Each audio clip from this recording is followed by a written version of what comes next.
Crossing Church, how you doing? You doing okay? You look great. I want to welcome everyone that's joining from our other locations, from Kirksville and Macomb, from Hannibal and Pittsfield, from 929, and just exciting to see what you're doing. And, we get to see that every week. I can't remember the last time that we didn't have a baptism video. Isn't that wild? I can remember working in a church, and it was a rarity to ever see a baptism. And here it's a rarity to ever have a weekend where someone is not baptized into Christ. I mean, I think it's been like 3 years since we had a weekend when that didn't happen. And that's just God doing what only God can do, right? He's just stirring in the hearts of people. Some people pray for revival. And I think sometimes we pray for revival and we don't even realize we're in the midst of it. That God's doing something great around us right now and through us. And I hope He's doing it through you and in you. And you're experiencing that personally. Really, really do. Okay, I've got a really important spiritual question for you. Which Karate Kid? The old one or the new one? Which one did you like more? All of our locations, hands up if you like the old Karate Kid better than the new Karate Kid. Okay, how many of you like the new Karate Kid better than the old Karate Kid? 2. Okay. Just wondering, I want to be relevant, because anything that's remade, any movie that's been remade, probably was a pretty relevant movie because somebody's trying to capitalize on it, a second time. And, there's just something about that Karate Kid movie where this guy named Miyagi takes this kid that comes from a home, doesn't have dad at home, a single mother raised, and needs someone to just connect with him on that kind of a level. He's in a new community. He's getting, beat up at school. And this older gentleman begins to share with him a part of his life. And it's incredible to see what happens in this young man's life. And I bet you now, because I go back to the original, Karate Kid. I'm about the same age as Ralph Macchio. Don't look like him, but I'm about the same age as him. And I think that most young men that watched that movie when it first came out, and I think that probably still carries through to Will Smith's son and Jackie Chan, is there's a part of us that wish we had a guy like that. Now, I had a guy like that. He was my dad.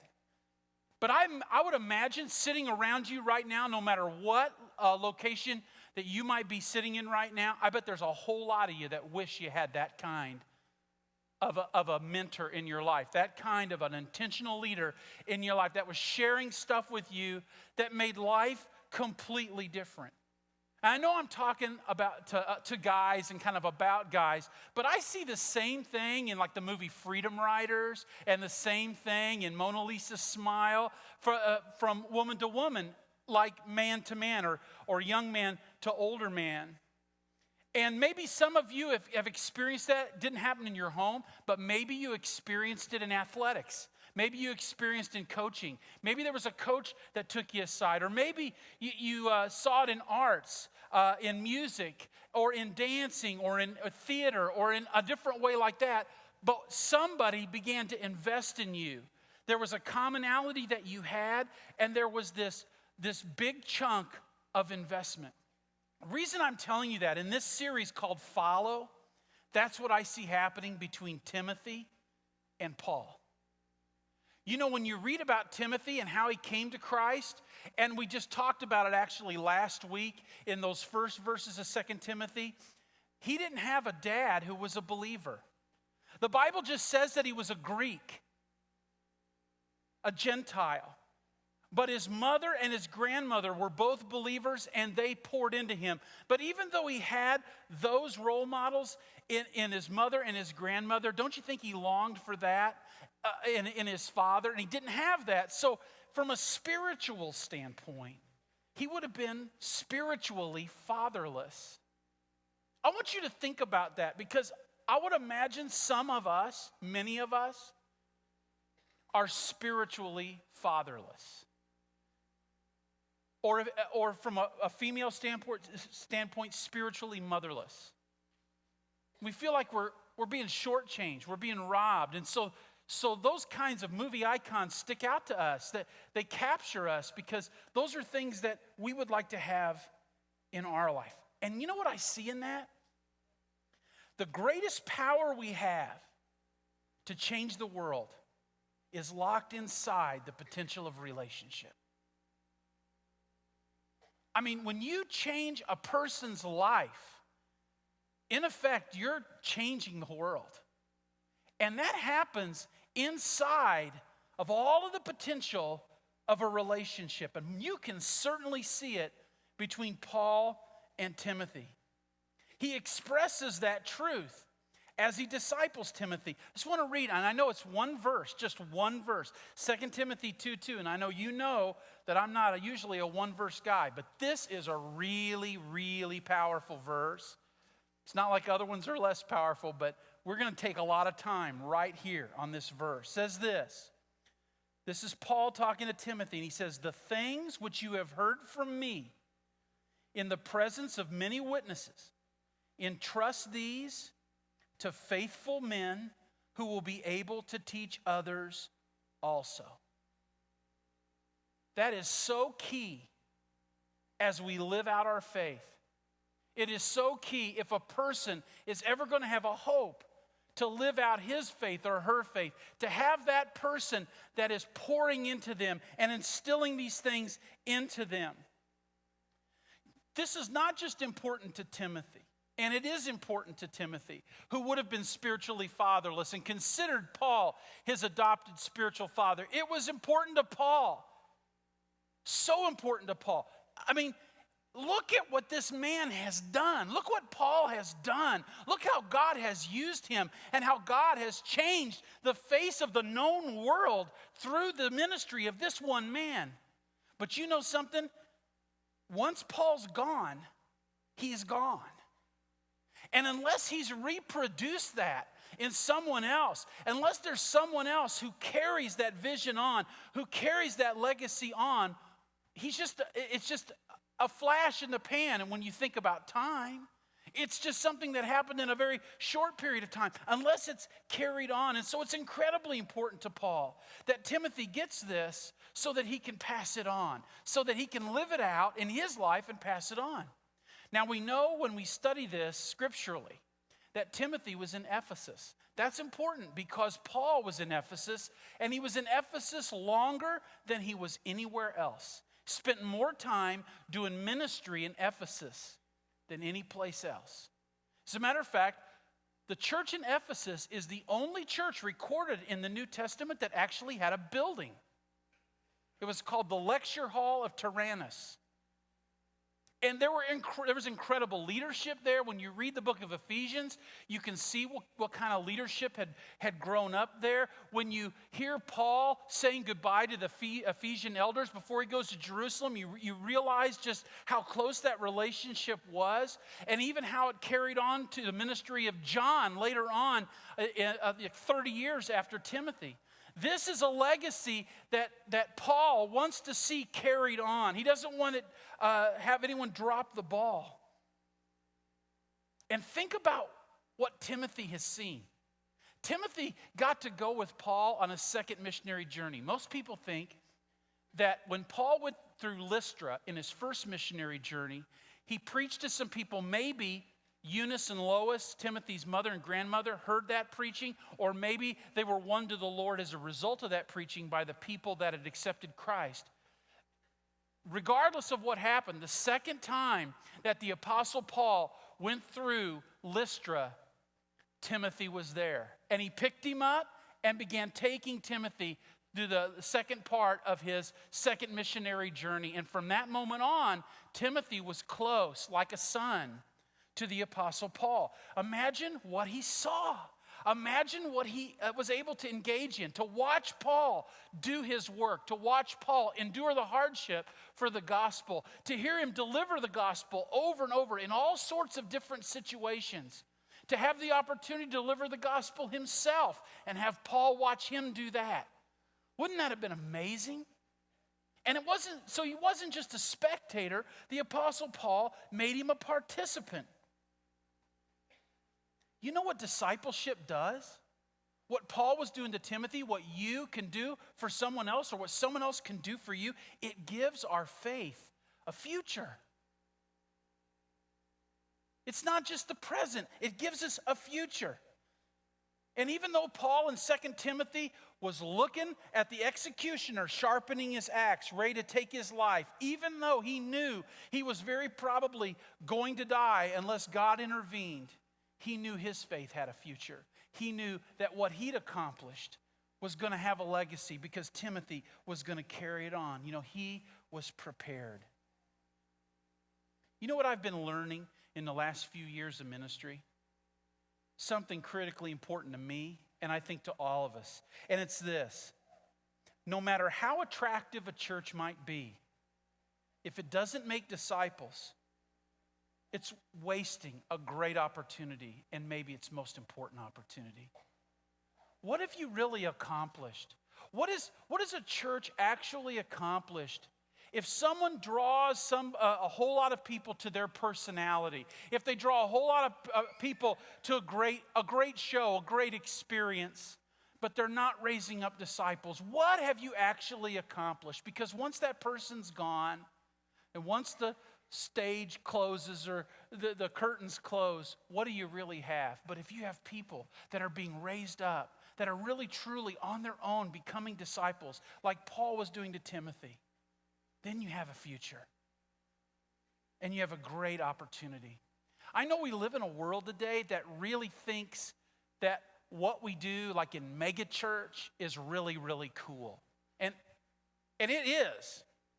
I mean, it's amazing to see all these buildings filling up with people and people getting excited about hearing maybe for the first time that they could have an intimate personal relationship with Jesus Christ. It's awesome to see people respond to that and to come to the steps, to come figuratively to the cross, to experience what it's like to come into that relationship with Jesus Christ. That's awesome. But it's only a first step. It's only the beginning of what God intended. And if that is all we do, we are really selling the gospel short. You know, it looks completely different than that. When you see a great big church, or like us, a big church because of all of our multiple locations, wow, you think this is having incredible impact. Look at all these people. But you really aren't having as big of an impact as you think. Let's do it this way. Let's do it with math. I know some of you hate math, but we can do it with math. Let's say that you have 4 friends, okay? And you just get on fire for the Lord Jesus. You're just excited about this story that you've heard and how it's changed your life. And you're just totally, just hooked up into that story. And so you and your 4 friends together make a vow that you're going to talk to 25 people every day. 25 people. You're going to make a commitment to share your faith with 25 people. And you and your 4 friends are so good at it that everybody you talk to accepts Christ. Okay? So you've got 5 people talking to 25 people a day, 7 days a week, and you do it for 20 years. Wow. Do you know how many people you could reach if you talked to 25 people every day and they all accepted Christ? After 20 years, you and your 4 friends would have won 1 million people to Jesus Christ. But you're going, that's kind of hard, I don't even know if I know 25 people. That would be kind of hard to do that like for a week, let alone 20 solid years every day. Listen to this. If you and your 4 friends would share your faith with 2 people for a year, you just pick 2 people and you share your faith and you pour into them and you do life with them and they see how you fail and how you succeed and you give them an opportunity and they give you an opportunity and you just start doing this together. You do that with 2 people in that first year and you empower them to do that with 2 other people and you do it with 2 other people. In 20 years, over 6 billion people will have come to Christ. You might think that having a big show and having big buildings and having a big presentation might be the best way to win people to Christ. But you know what? Jesus had it figured out. And he poured his life into 12 guys. And they turned the world upside down. And your life has been changed because of them. And you can do the same thing. Be more powerful than you ever imagined. Let's not waste a great opportunity. The discipleship process that Jesus used is one that Paul reproduced. And that's what you see happening with Timothy. Now, I want us to drill down on the four phrases in this one verse. The first phrase is this, in verse 2, the things which you have heard from me. The things which you have heard from me. What's Paul saying? He's saying, these are the things that you've learned. I've been teaching you these things. And this is a whole lot bigger than a classroom. What the Apostle Paul is doing is he's doing life with Timothy. Timothy was chosen by Paul, and Paul's pouring into him. And you know what else Timothy's doing? He's submitting to Paul. He's submitting to his leadership. He's letting Paul be the teacher, and he's being the student. Paul's investing big chunks of time into Timothy. It's not theory. It's not what he thinks. It's what he's living out in real time. So when Paul's living this out, Timothy's right there with him, living it out right next to him. So he sees the high points and the low points. When he has a question, he can ask it. If Paul doesn't understand it, they can figure it out together. This is what it means to do discipling in relationship.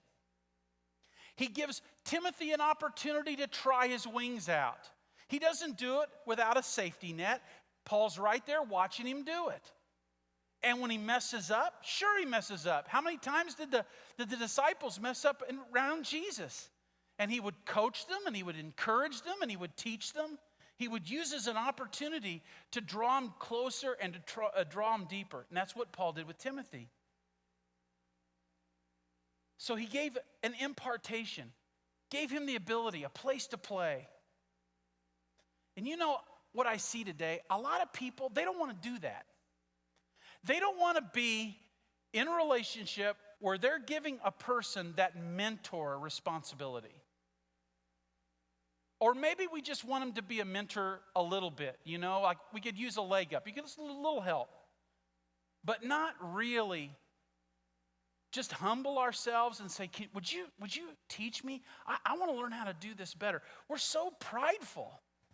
And you know something that I've been learning about pride is this. Pride is probably the most limiting thing that can happen in your life.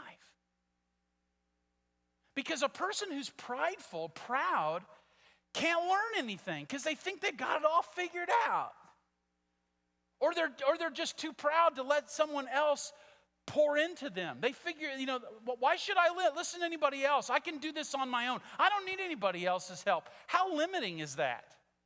I mean, you can't learn a thing because you think you've got everything to teach everybody else. You've got it all figured out. But when we're learners, we become sponges.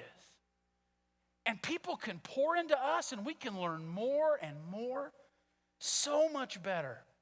I don't want to stop learning about Jesus. I don't want to stop learning about what that relationship is like. The things that you have heard or learned from me. That's what Paul says. Then he says this, in the presence of many witnesses. In the presence of many witnesses. That's telling you that when Paul was teaching Timothy, there were times when they were alone, but most of the time, he had other people learning too. You know what we call that? We call that small group. In the presence of many witnesses. What do you suppose was going on as Paul had selected Timothy? He was working and he was pouring into Timothy, and there were other leaders like those Ephesian elders that would have been around him, that would have been watching Paul as a leader pour into Timothy, and so they were choosing people in that group, and they were pouring into them. While people were pouring into them, you see what was going on? It was happening in a group. It was happening. People were seeing it together. This is so critically important to understand. This is what the Bible teaches. We're never meant to do Christianity alone. We're never meant to journey with Christ alone. Because so many good things can happen when we journey together in the presence of many witnesses. So we need to, as believers, encourage the creation of intentional relationships. We need to be committed to that and submitted to it, because God's going to do great things through that. It says, these entrust to faithful men. That's what he says next. That's the third statement that he makes. You know, Jesus had crowds of people that follow him.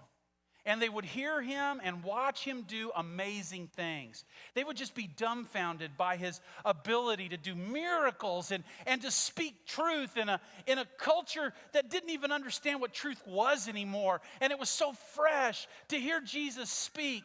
But when it came to commitment, when it came to actually living it out, and Jesus would challenge these huge crowds, how many of them would stay?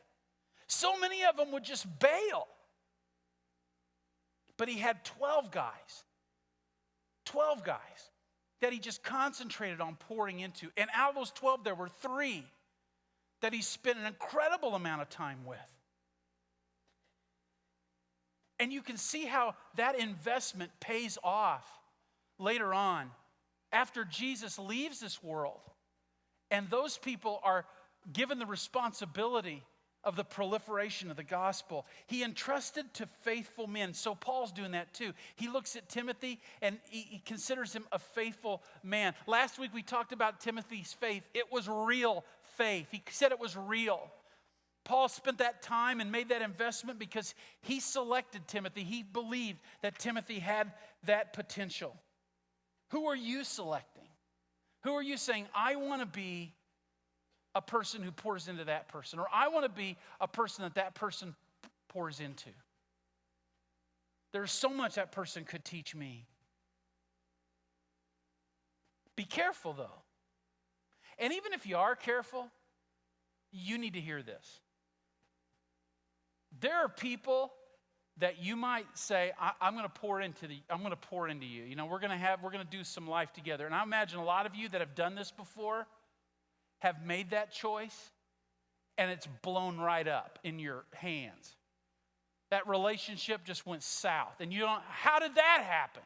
And then you get frustrated, and you say, you know what? I spent all that time, I did all that, and this person just totally abandoned the faith. This person let me down. This person didn't follow through. They didn't seem to have any shelf life, or maybe they did. They had a good 3-4 year run, and then boom.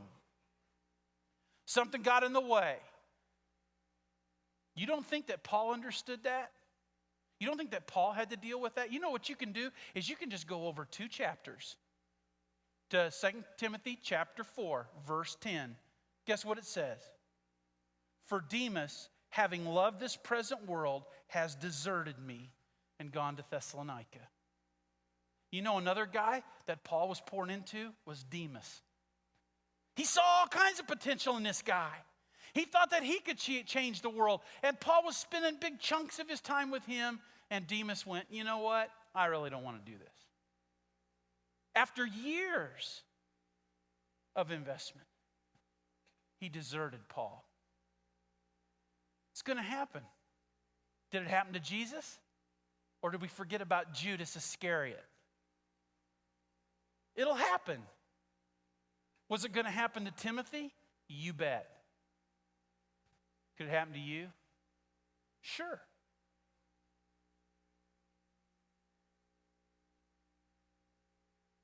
Is that going to stop you?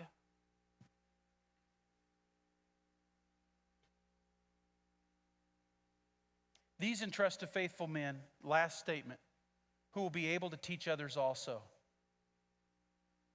This was always supposed to be the point. I have to tell you something. I don't know where we lost it. I don't know where the church just went off the rails. I don't know where we blew it. But where in the world did we get the idea that we were supposed to be the final recipient of the grace of the Lord? Where did we get the idea that as long as I was getting what I needed, that was where it needed to end. That we were always supposed to be the last car on the train. Because the way that I read the scripture, that was never the way that God intended it or designed it. That the way God wanted it to be was that we would be people who would pass the faith along. That we would be intentional about passing that faith along, because everybody that didn't have that relationship with Christ that we had developed or we had found through somebody discipling us deserved that same leg up that we had. It was always supposed to be the point. Making disciples who made disciples. You know, you don't need a history lesson, but I'm going to give you one anyway. There was a Sunday school teacher in 1858 named Mr. Kimball. Lived in Boston. And Mr. Kimball taught a guy who was working for his uncle in a shoe store, selling shoes. And Mr. Kimball shared his faith and did life with this young man. And over the course of some time, this young man decided to turn his heart over to Jesus Christ and made this commitment to the Lord. His name was Dwight L. Moody. And D.L. Moody became an itinerant evangelist.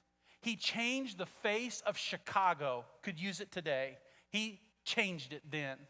Working with little children and young people, writing books, adapting something that Charles Spurgeon did called the Wordless Book.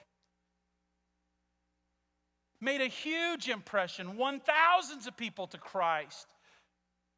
We know about Moody Publishing and Moody Bible Institute, and all of these things came from one guy that a Sunday school teacher committed the gospel to.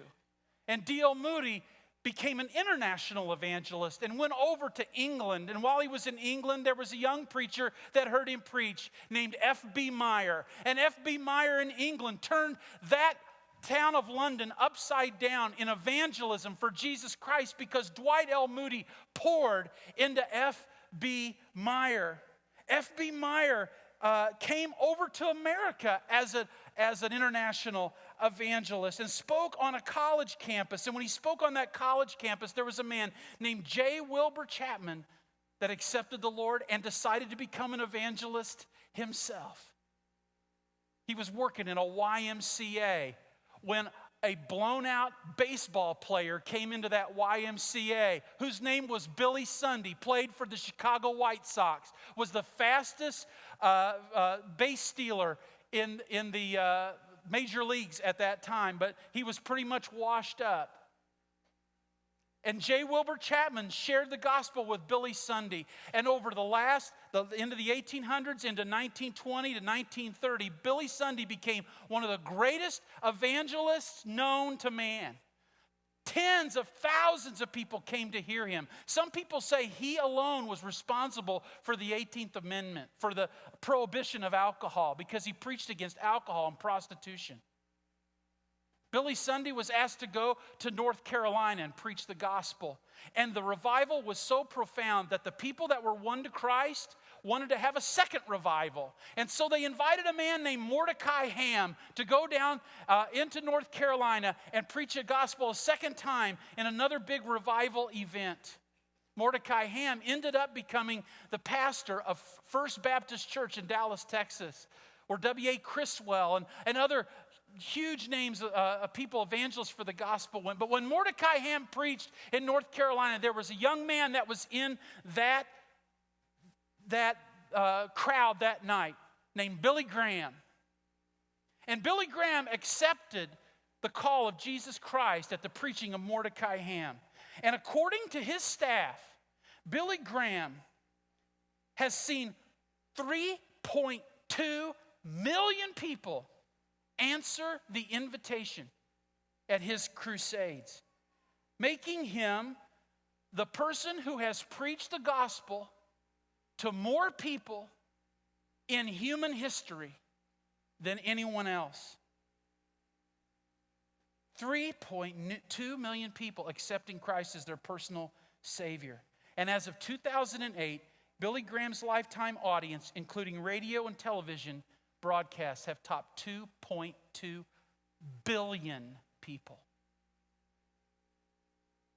Just because people were willing to pass the faith along. I think about a Sunday school teacher named Mr. Kimball, who never would have thought in a million years he would have that kind of impact on the world. Just sharing the gospel with a shoe salesman. You have no idea what God is capable of doing through you. And it's not just about telling a story, people, even though it's the greatest story ever told. It's not just about telling the story. You are in the story. Jesus Christ is writing the story through you right now. And who will you pass that story on to so that he can write that story through them? We're coming to a time of decision.